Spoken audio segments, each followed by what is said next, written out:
বিসমিল্লাহির রাহমানির রাহিম। নবিরাসুলদের কাহিনী থেকে শিক্ষা। নবিরাসুলদের কাহিনীর ভূমিকা। সমস্ত প্রশংসা আল্লাহ সুবহানাহু ওয়া তাআলার জন্য। দরুদ ও সালাম বর্ষিত হোক মুহাম্মদ সাল্লাল্লাহু আলাইহি ওয়াসাল্লামের উপর। আমরা আল্লাহ সুবহানাহু ওয়া তাআলার কাছে প্রার্থনা করি, তিনি যেন তাকে এবং তার সকল সাহাবীকে রহমত দান করেন এবং আমাদের সকলকে রহমত দান করেন। আমরা আল্লাহ সুবহানাহু ওয়া তাআলার কাছে প্রার্থনা করি, তিনি যেন আমাদের প্রতিটি প্রচেষ্টা কবুল করেন, সকল শ্রোতা, দর্শক, প্রতিটি ব্যক্তির। আমরা আল্লাহর কাছে ক্ষমা প্রার্থনা করি এবং আমাদের জীবনকে আলোকিত করার দোয়া করি, ঠিক যেমন আমরা লক্ষ্য করেছি এই আলোগুলো জ্বলার পর কেমন পরিবর্তন এসেছে। ইনশাআল্লাহ আমি একটি সিরিজ শুরু করতে যাচ্ছি, যার নাম নবিরাসুলদের কাহিনী থেকে শিক্ষা, যাদের কথা কুরআনে উল্লেখ করা হয়েছে, সকল নবীর উপর শান্তি বর্ষিত হোক। আপনি জানেন, কোনো বিষয় শুরু করার আগে তার ভূমিকা জানা খুবই গুরুত্বপূর্ণ। আমাদের জানা দরকার, আল্লাহ সুবহানাহু ওয়া তাআলা আমাদের থেকে কি আশা করেন। আমরা সবাই জানি, আল্লাহ আমাদের সৃষ্টি করেছেন।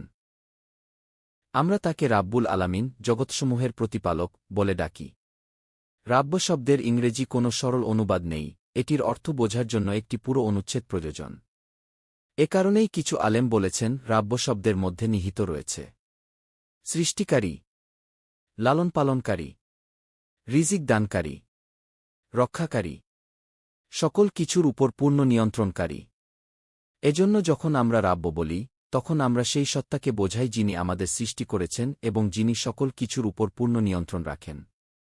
আল্লাহ সুবহানাহু ওয়া তাআলা আমাদের বুঝার তৌফিক দান করুন। শুরু করার আগে আমার জন্য এটা উল্লেখ করা খুবই গুরুত্বপূর্ণ যে, আমাদের প্রত্যেকেই চাই যে, আমাদের সৃষ্টিকর্তার সন্তুষ্টি অর্জন করতে পারি এবং তিনি আমাদের জন্য যে জান্নাত প্রস্তুত করেছেন, তা লাভ করতে পারি। কিন্তু আমরা এই জান্নাতের কথা কোথা থেকে জানলাম? আমরা কোথা থেকে জানলাম যে মৃত্যুর পর আরেকটি জীবন আছে? আমরা এটা আমাদের সৃষ্টিকর্তার কাছ থেকেই জানতে পেরেছি। যখন তিনি আমাদের সৃষ্টি করেছেন, তিনি আমাদেরকে নির্দেশ বা ম্যানুয়াল ছাড়া ছেড়ে দেননি বা আমাদেরকে সতর্ক করার জন্য রাসূল প্রেরণ করেননি। বাস্তবিকই এমন কোনো জাতি নেই যাদের কাছে সতর্ককারী বা রাসূল প্রেরণ করা হয়নি। নাজির, সতর্ককারী শব্দের অর্থ হল এমন একজন ব্যক্তি যে সতর্ক করে বলে, হে মানবজাতি, তোমরা শুধু জীবন উপভোগ করার জন্য সৃষ্টি হওনি। তোমরা আসলে একটি পরীক্ষার মধ্যে রয়েছ এবং সেই পরীক্ষার ফলাফলই নির্ধারণ করবে পরকালীন জীবনে তোমাদের অবস্থানকে। এ কারণেই আল্লাহর সকল রাসূলই দুনিয়ার চেয়ে আখিরাতের জীবনকে বেশি গুরুত্ব দিয়েছেন। তাদের কেউই এই দুনিয়াকে প্রাধান্য দেননি। এটা জানা আমাদের জন্য গুরুত্বপূর্ণ, এবং এটাও জানা গুরুত্বপূর্ণ যে, আল্লাহ সুবহানাহু ওয়া তাআলা যখন আমাদের সৃষ্টি করেছেন এবং রাসূল ও তাদের সাথে বার্তা পাঠিয়েছেন, তখন তিনি দুই ধরনের ব্যক্তিকে প্রেরণ করেছেন।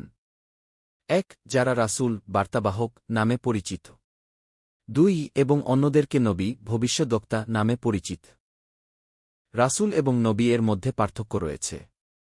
যার মর্যাদা বেশি তিনি হলেন রাসূল, কারণ প্রতিটি রাসূলই নবী, কিন্তু প্রতিটি নবী রাসূল নন। রাসূল হলেন এমন একজন ব্যক্তি যিনি নতুন শরীয়াহ নিয়ে আসেন, কিছু আইন নিয়ে আসেন, একটি কিতাব নিয়ে আসেন। আল্লাহ তাআলা তাকে যে ওহী দিয়েছেন, তা তিনি মানুষকে শেখানোর এবং সতর্ক করার জন্য প্রেরণ করেছেন। অন্যদিকে নবী হলেন এমন একজন ব্যক্তি যিনি আল্লাহর বার্তা পৌঁছে দেন, কিন্তু তা তাকে সরাসরি দেওয়া হয়নি, বরং তার আগে কোনো রাসূলের মাধ্যমে দেওয়া হয়েছে।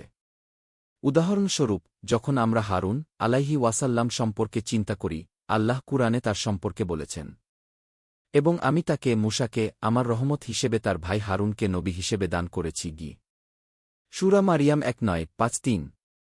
আল্লাহ মূসা আলাইহি ওয়াসাল্লাম সম্পর্কে বলেন, আমি তাকে সাহায্য করার জন্য হারুন আলাইহি ওয়াসাল্লামকে নবী হিসেবে প্রেরণ করেছি।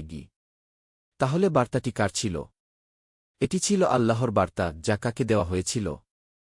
মূসা আলাইহি ওয়াসাল্লামকে দেওয়া হয়েছিল, কিন্তু হারুন আলাইহি ওয়াসাল্লাম তাকে সহায়তা করছিলেন।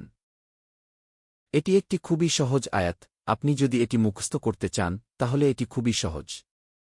যদি হারুন আলাইহি ওয়াসাল্লাম একজন নবী হন, তাহলে স্বাভাবিকভাবেই বোঝা যায় যে রাসূল এর মর্যাদা নবী এর চেয়ে বেশি। আল্লাহ সুবহানাহু ওয়া তাআলা আমাদের বুঝার তৌফিক দান করুন। আল্লাহ সুবহানাহু ওয়া তাআলা দুই ধরনের ব্যক্তিকে প্রেরণ করেছেন, কিন্তু তৃতীয় আরেক ধরনের ব্যক্তি আছেন যিনি নবী বা রাসূল নন, বরং তিনি হলেন রাসূলের রাসূল, একজন বার্তাবাহকের বার্তাবাহক। আর তিনি কে?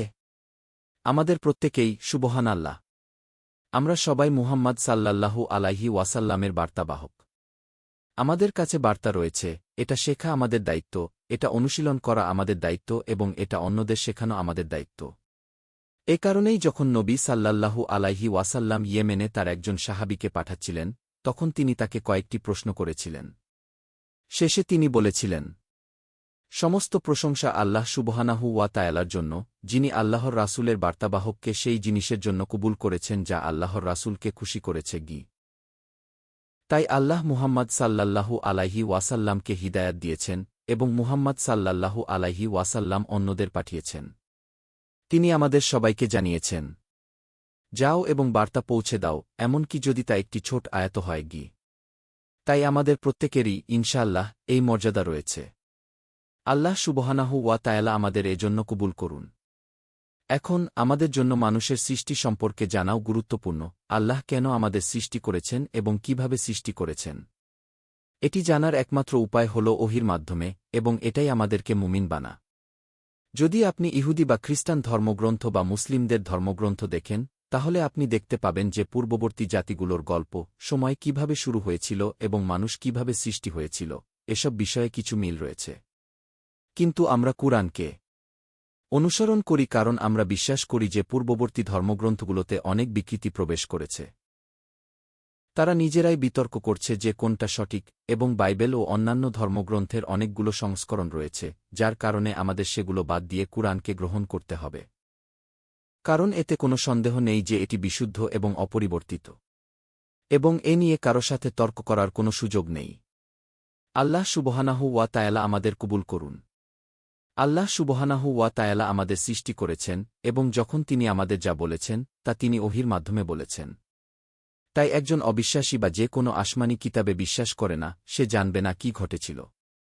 যদি তারা আপনাকে বলে কি ঘটেছিল, তাহলে এর মানে তারা তা কোনো আসমানি কিতাব থেকে পেয়েছে।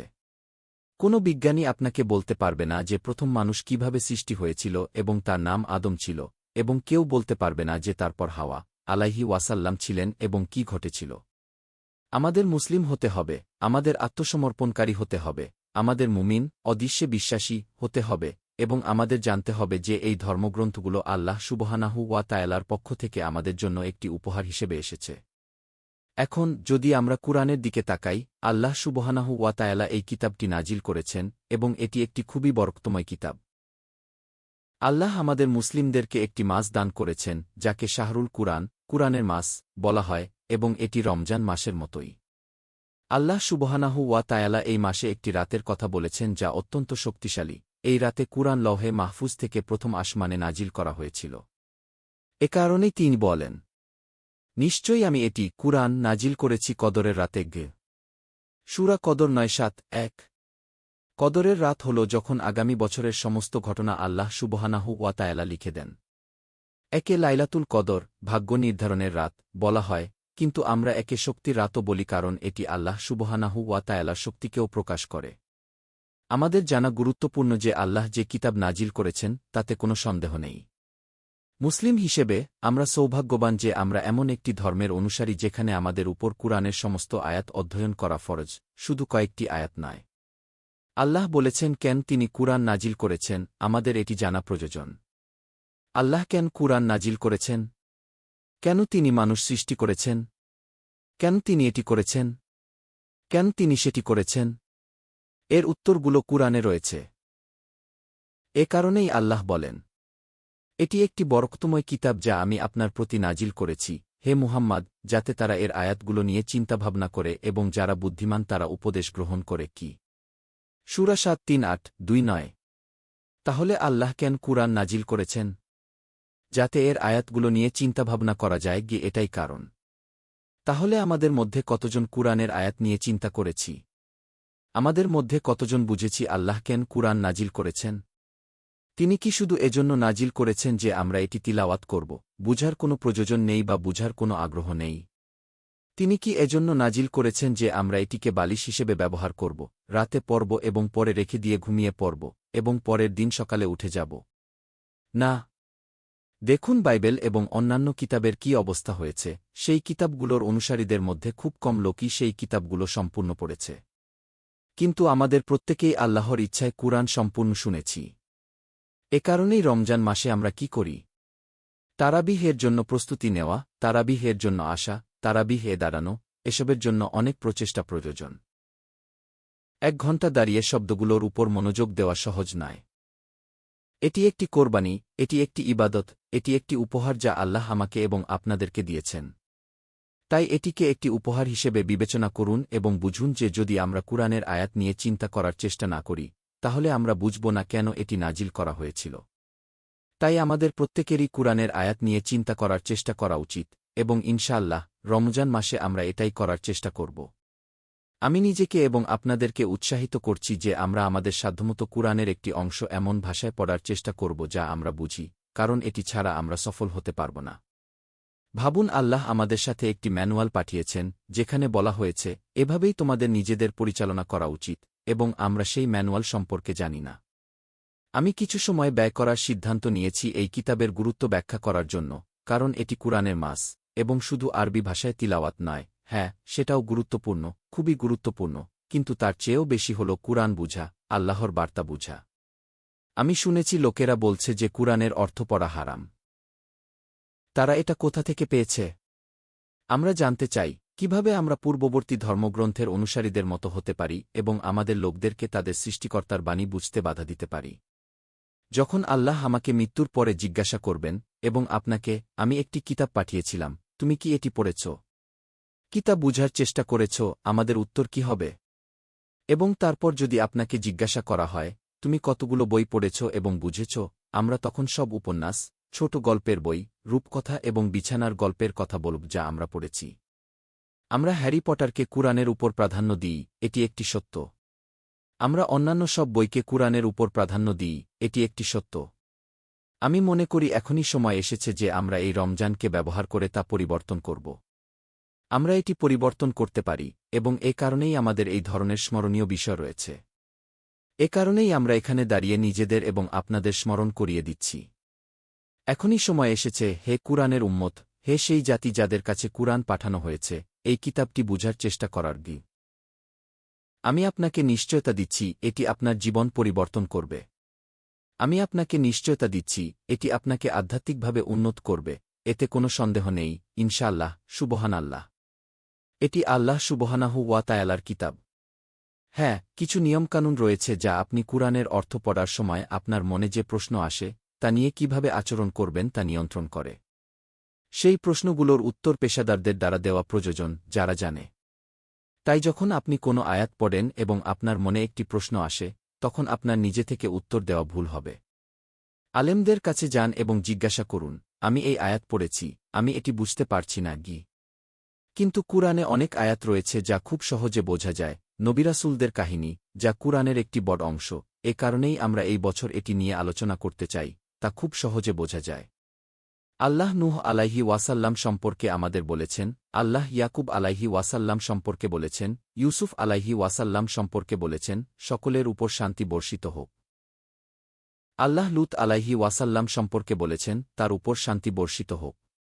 গুরুত্বপূর্ণ, ইনশাআল্লাহ, যে আমরা এই গল্পগুলো পড়ার চেষ্টা করব, দেখার চেষ্টা করব আল্লাহ কেন সেগুলো নাজিল করেছেন, আল্লাহ কেন সেগুলো পাঠিয়েছেন, কি কারণে। এবং তারপর ইনশাআল্লাহ আমরা দেখব কিভাবে সবকিছু সংযুক্ত। যখন আল্লাহ সুবহানাহু ওয়া তাআলা মানবজাতির কাছে রাসূল পাঠিয়েছেন, তিনি সর্বোত্তমদেরকে নির্বাচন করেছেন। তিনি কোনো খারাপ বা মাঝারি মানের লোকদেরকে রাসূল হিসেবে পাঠাননি, না। একজন রাসূল বা নবী সবসময় সেই সম্প্রদায়ের সেরা ব্যক্তিদের মধ্য থেকে নির্বাচিত হতেন। এবং এ কারণেই নবী রাসূলদের কিছু গুণাবলী ছিল যা আমাদের জানা প্রয়োজন, কারণ যদি আমরা রাসূলদের কাজ চালিয়ে যেতে চাই, তাহলে আমাদের আল্লাহ সুবহানাহু ওয়া তাআলা যা নির্বাচন করেছেন তা থেকে শিখতে হবে। আল্লাহ আমাদের সবাইকে তার কাজে নিয়োজিত করার জন্য নির্বাচন করুন। আল্লাহ কিছু নবী সম্পর্কে বলেন, নিশ্চয়ই তিনি নির্বাচিত হয়েছিলেন গে। তারপর আল্লাহ অন্য আয়াতে বলেন, আল্লাহ আদম, নূহ, ইব্রাহিমের পরিবার এবং ইমরানের পরিবারকে বিশ্ববাসীর উপর নির্বাচন করেছেন গে। সূরা আলে ইমরান ৩:৩-৩। আমরা বিশ্বাস করি যে যখনই আমরা কোনো রাসূলের নাম বলি, তখন কি তাদের উপর শান্তি বর্ষিত হোক বলা আমাদের দায়িত্ব। তারা একটি চমৎকার কাজ করেছেন। বাস্তবিকই মুহাম্মদ সাল্লাল্লাহু আলাইহি ওয়াসাল্লাম বলেছেন যে যে ব্যক্তি কি মুহাম্মদ বলার পর সাল্লাল্লাহু আলাইহি ওয়াসাল্লাম কি তার উপর শান্তি বর্ষিত হোক বলে না, তার উপর অভিশাপ রয়েছে। এই গুণাবলীগুলোর মধ্যে কিছু হল: ১. রাসূলগণ সবসময় সত্যবাদী ছিলেন, তারা কখনও মিথ্যা বলেননি, এমনকি নবুয়তের আগেও। তারা তাদের সম্প্রদায়ের কাছে সবসময় সত্যবাদী হিসেবে পরিচিত ছিলেন। ২. তারা ছিলেন আমানতদার, সবাই। ৩. তাদেরকে একটি নির্দিষ্ট উপায়ে প্রশিক্ষণ দেওয়া হয়েছিল। নবী সাল্লাল্লাহু আলাইহি ওয়াসাল্লাম বলেছেন, কোনো নবী ছিলেন না যিনি এক সময়ে মেষপালক ছিলেন না কি তারা কিছু মেষপালকের দেখাশোনা করতেন, তাই আল্লাহ মানুষদের কাছে আসার আগে তাদেরকে প্রাণীদের সাথে প্রশিক্ষণ দিয়েছেন। কোনটি বেশি কঠিন, প্রাণীদের দেখাশোনা করা নাকি মানুষের দেখাশোনা করা? আল্লাহ কুরআনে কিছু লোকের বর্ণনা দিয়েছেন, তিনি বলেন, তারা পশুর মতো, বরং তারা আরও বেশি পথভ্রষ্টই। সূরা আল-আরাফ 7:1-9। মানুষকে আল্লাহ যে পরিশীলিত মস্তিষ্ক, চোখ, কান, নাক দিয়েছেন, তারপরও তারা শুনতে চায় না, দেখতে চায় না, বুঝতে চায় না। আল্লাহ বলেন, এই ধরনের লোকদেরকে আমরা কি পশুর সাথে তুলনা করতে পারি? না, তারা পশুর চেয়েও খারাপ। আল্লাহ আমাদেরকে তাদের মধ্যে থেকে না করুন। তাই আমাদের সকলের মধ্যে এই গুণ থাকা গুরুত্বপূর্ণ যে আমরা যা শিখেছি তা প্রচার করতে চাই। আমরা যা শিখেছি তা বিতরণ করতে চাই, এটি রাসূলদের একটি গুণ ছিল। তারা বার্তা দিতে চেয়েছিলেন, তারা সবসময় ভালো কিছু ছড়িয়ে দিতে চেয়েছিলেন। তারা এতে স্বার্থপর ছিলেন না। তাই যখনই আমরা কিছু শিখি, আসুন আমরা চিন্তা করি কিভাবে এটা ছড়িয়ে দেওয়া যায়, কাদের কাছে। একটি সময় ছিল যখন মুহাম্মদ সাল্লাল্লাহু আলাইহি ওয়াসাল্লামকে নির্দেশ দেওয়া হয়েছিল যে তিনি প্রথমে তার পরিবারের সদস্যদের সাথে শুরু করবেন। তাই আমরা আমাদের আশেপাশের লোকদের সাথে শুরু করি, আমরা তাদের স্মরণ করিয়ে দিই। রাসূলদের আরেকটি গুণ: ৪. তারা ছিলেন অত্যন্ত বুদ্ধিমান, আল্লাহ এমন লোক পাঠাননি যারা নিস্তেজ ছিলেন। ইব্রাহিম আলাইহি ওয়াসাল্লাম এর দিকে তাকান। আল্লাহ তাকে নবুযত, হিকমত এবং কর্তৃত্ব দিয়েছিলেন যখন তিনি ছিলেন একটি ছোট বালক। দেখুন তিনি কত বুদ্ধিমান ছিলেন, তিনি প্রশ্ন করতে শুরু করেছিলেন এবং তিনি বিতর্ক করেছিলেন। আপনি কি কখনো জানতেন যে সবচেয়ে বেশি বিতর্ক করা রাসূল ছিলেন ইব্রাহিম আলাইহি ওয়াসাল্লাম? তার বিতর্কগুলো কুরআনে উল্লেখ করা হয়েছে। তিনি ছোটবেলা থেকেই সবচেয়ে বেশি বিতর্ক করেছিলেন, তিনি প্রশ্ন করেছিলেন। এ কারণেই আমাদের জন্য, যখন ছোটরা প্রশ্ন করে, তখন সেই প্রশ্নগুলোর উত্তর খুঁজে বের করা গুরুত্বপূর্ণ। কখনো কখনো তারা নির্দোষ প্রশ্ন করে, এবং আমরা সেই ছোটদেরকে তিরস্কারের কথা বলি, এমনকি না জেনে যে এটি ছোটদের মনে একটি নেতিবাচক প্রভাব ফেলতে পারে যা চিরকাল থাকবে কারণ আমরা প্রশ্নের উত্তর দিইনি। তাই আমাদের জন্য প্রশ্ন করা গুরুত্বপূর্ণ, এবং আমাদেরও প্রশ্ন করা প্রয়োজন।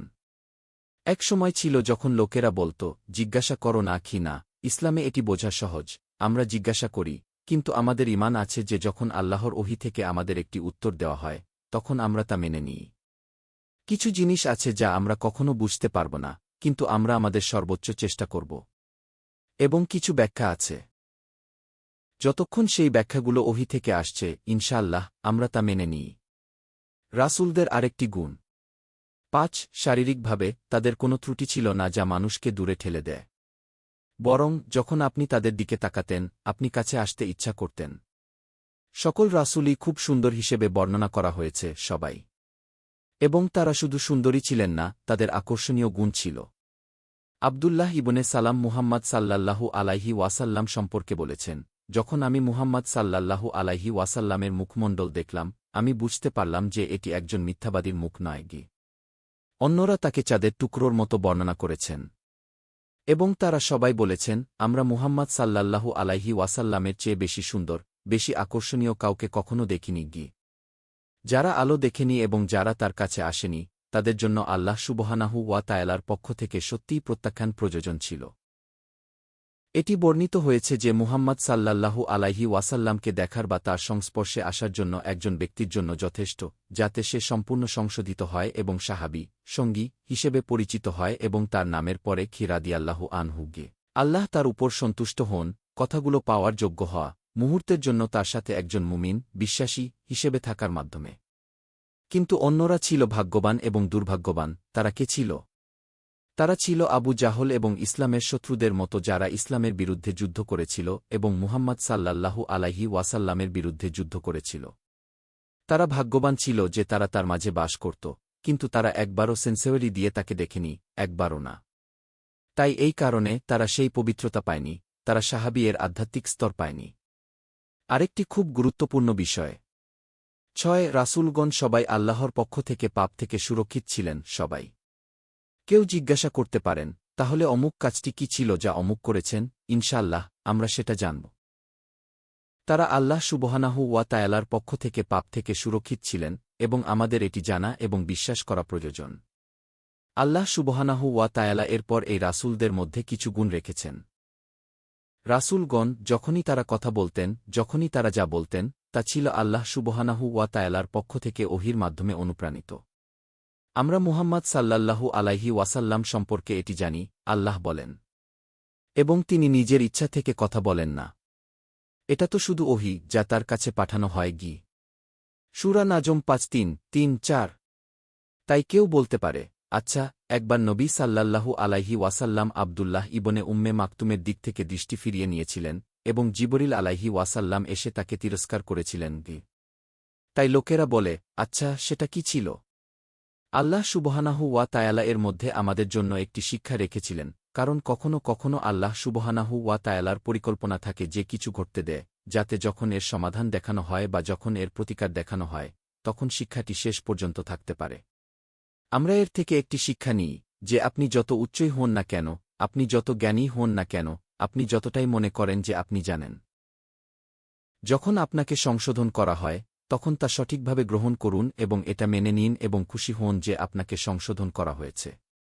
যখন নবী সাল্লাল্লাহু আলাইহি ওয়াসাল্লামকে সংশোধন করা হয়েছিল, কেন তাকে সংশোধন করা হয়েছিল? কেন তিনি প্রথমে ভুল করেছিলেন? কারণ যদি তাকে সেই ভুল করতে দেওয়া না হতো, তাহলে তার সুন্নাহতে কিভাবে ভুল করা লোকদের জন্য শিক্ষা থাকত। তাই এটি ছিল তার পরিপূর্ণতার অংশ যে সেই ভুল করা, যাতে আমাদের জন্য একটি নিখুঁত উদাহরণ থাকে অনুসরণ করার জন্য, যাতে যখন আপনি ভুল করেন, আপনি জানেন কি করতে হবে। কারণ যখন তিনি এটি করেছিলেন, তখন তাকেও বা তিনি আমাদের দেখিয়েছিলেন ঠিক কি করতে হবে। আমি আশা করি আমরা এটি বুঝতে পেরেছি। তারপর আল্লাহ সুবহানাহু ওয়া তাআলা বলেছেন কিভাবে রাসূলগণ, তাদের মধ্যে কেউই কোনো প্রতিদান চাননি। তাদের মধ্যে কেউই তাদের বার্তার বিনিময়ে অর্থ চাননি। তাদের মধ্যে কেউই তাদের বার্তার মাধ্যমে কোনো জনপ্রিয়তা অর্জন করতে চাননি, না। এ কারণেই সূরা ইয়াসিনে আমরা সেই আয়াতটি জানি যেখানে আল্লাহ সুবহানাহু ওয়া তাআলা এমন একজন ব্যক্তির কথা বলেছেন যিনি শহরের গভীর থেকে এসেছিলেন, এবং তিনি বলেছিলেন, তাদের অনুসরণ কর যারা তোমাদের কাছে কোনো প্রতিদান চায় না, তারা সঠিক পথে রয়েছে গি। সূরা ইয়াসিন ৩:৬-২-১। তারা তোমাদের কাছে কোনো প্রতিদান চায় না, তাদের অনুসরণ কর যারা সঠিক পথে রয়েছে। এছাড়াও এটি জানা খুবই গুরুত্বপূর্ণ যে রাসূলগণ একটি সরাসরি বার্তা নিয়ে এসেছিলেন, তারা ঘুরিয়ে ফিরিয়ে কথা বলেননি। যখন লূত আলাইহি ওয়াসাল্লাম তার সম্প্রদায়ের কাছে এসেছিলেন, তিনি তাদের সরাসরি বলেছিলেন, সমকামিতা থেকে বিরত থাকবি। তিনি বলেননি, তোমরা জান, তোমাদের কিছু নিয়ে চিন্তা করা উচিত, আমাদের কিছু কথা বলার আছে কি না। রাসূলগণ একটি সরাসরি, স্পষ্ট বার্তা নিয়ে এসেছিলেন, এবং তারা তা যেমন আল্লাহ সুবহানাহু ওয়া তাআলার পক্ষ থেকে দেওয়া হয়েছিল, ঠিক তেমনি পৌঁছে দিয়েছিলেন। এবং আমরা তা কুরআনে দেখব। এছাড়াও আমরা লক্ষ্য করব যে রাসূলগণ ৭ তারা একত্ববাদে দৃঢ় বিশ্বাসী ছিলেন, তারা শুধুমাত্র আল্লাহর ইবাদত করতেন। ৮ তারা অদৃশ্যে বিশ্বাস করতেন এবং অদৃশ্যকে প্রচার করতেন। ৯ তারা দুনিয়ার জীবনের চেয়ে আখিরাতকে প্রাধান্য দিতেন। এখন শেষ প্রশ্ন, কুরআনে নবিরাসূলদের কাহিনী নিয়ে আলোচনা কেন? আল্লাহ এই গল্পগুলো কেন উল্লেখ করেছেন? আচ্ছা, আল্লাহই প্রশ্নের উত্তর দিতে পারেন। আল্লাহ সুবহানাহু ওয়া তাআলার চেয়ে কে উত্তম উত্তরদাতা হতে পারে? আল্লাহ বলেন, নিশ্চয়ই তাদের কাহিনীতে বুদ্ধিমান লোকদের জন্য শিক্ষা রয়েছে। এটি কোনো মিথ্যা বর্ণনা নয়, বরং এটি পূর্ববর্তী কিতাবগুলোর সত্যায়ন, সমস্ত বিষয়ের বিস্তারিত ব্যাখ্যা এবং বিশ্বাসী সম্প্রদায়ের জন্য হিদায়াত ও রহমত দি। সূরা ইউসুফ ১:২-১-১-১। আল্লাহ বলেন এটি মিথ্যা নয়, এটি একটি শিক্ষা, এবং বিশ্বাসীদের জন্য সবকিছুর বিস্তারিত বিবরণ দেওয়া হয়েছে। আমাদের বিশ্বাস করতে হবে।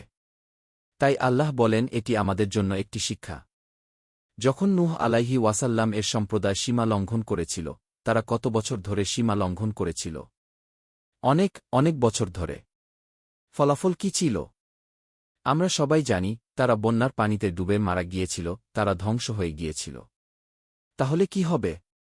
আল্লাহ সুবহানাহু ওয়া তাআলা আমাদের সবাইকে দেখাচ্ছেন যে, দেখ, তোমার কাছে এটা মনে হতে পারে যে মন্দ শক্তিগুলো জিতছে এবং ভালো শক্তিগুলো হারছে, কিন্তু আল্লাহ বলেন, চিন্তা করো না, এটা সময়ের ব্যাপার মাত্র।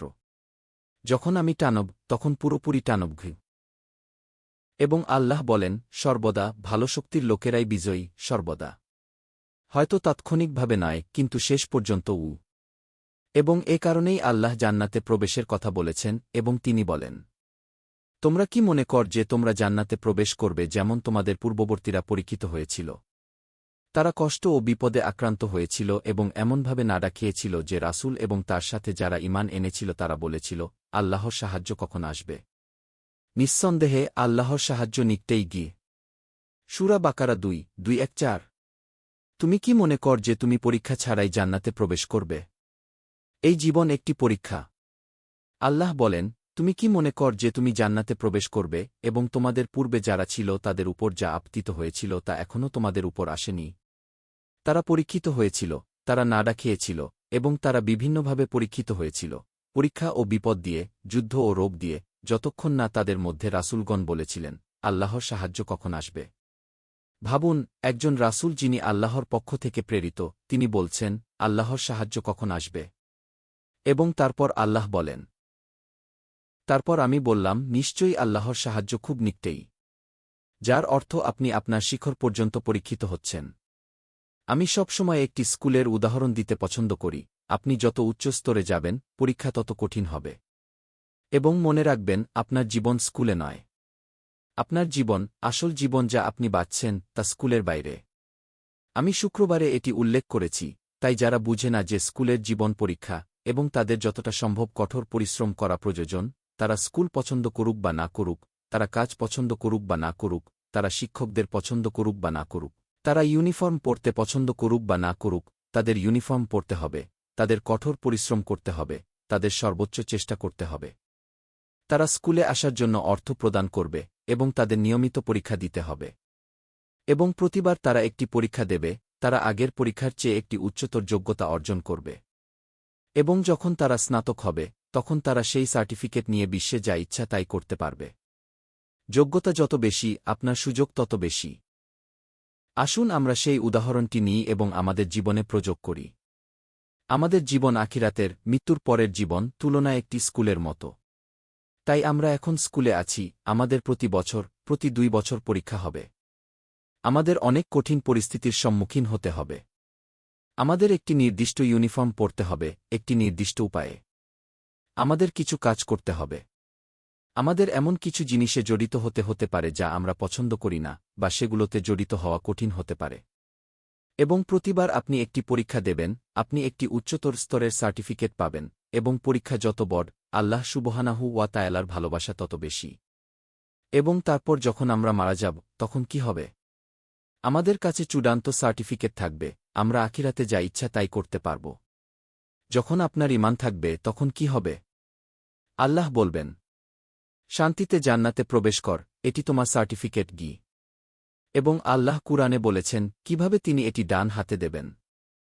আল্লাহ আমাদের সবাইকে আমাদের বই ডান হাতে দান করুন।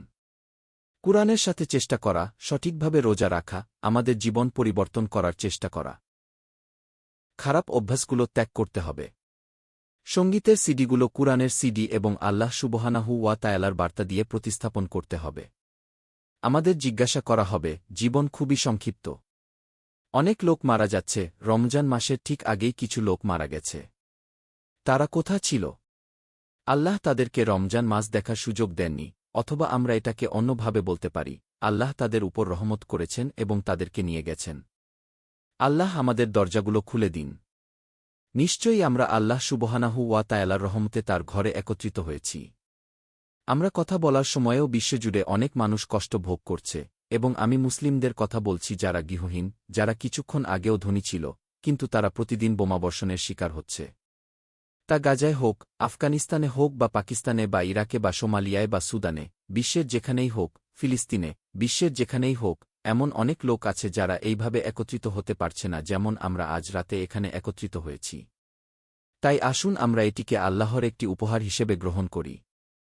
আসুন আমরা কখনো অলস বোধ না করি। কারণ যদি আমরা আল্লাহ আমাদের যে সুযোগগুলো দেন, তা গ্রহণ না করি, তাহলে একটি সময়ে তারা বন্ধ হয়ে যাবে, এবং তখন আমাদের কাছে সেই সুযোগগুলো থাকবে না। আল্লাহ সুবহানাহু ওয়া তাআলা আমাদেরকে সেই সুযোগগুলো গ্রহণ করার ক্ষমতা দান করুন যখন তিনি আমাদেরকে তা দিয়েছেন। তিনি বলেন, আমি তোমাকে সুস্থতার সুযোগ দিচ্ছি, তোমার উচিত এটি গ্রহণ করা যতক্ষণ না এটি আর নেই, অথবা যতক্ষণ না অসুস্থতা তোমাকে আক্রমণ করে। তোমার জীবন, মৃত্যু তোমাকে আক্রমণ করার আগে কি? তোমার সম্পদ, দারিদ্র্য তোমাকে আক্রমণ করার আগে কি? তোমার অবসর সময়, ব্যস্ততা তোমাকে আক্রমণ করার আগে কি? তোমার যৌবন, বৃদ্ধ বয়স তোমাকে আক্রমণ করার আগে কি? এটি ব্যবহার করা আমাদের জন্য গুরুত্বপূর্ণ। ইনশাআল্লাহ, পরবর্তী ভিডিওতে আমরা মানুষের সৃষ্টির কাহিনী শুরু করব, যেমনটি কুরআন ও সুন্নাহতে বর্ণিত হয়েছে। জায়কুমুল্লাহু খাইরান, ওয়াসসালামু আলাইকুম ওয়া রাহমাতুল্লাহি ওয়া বারাকাতুহু।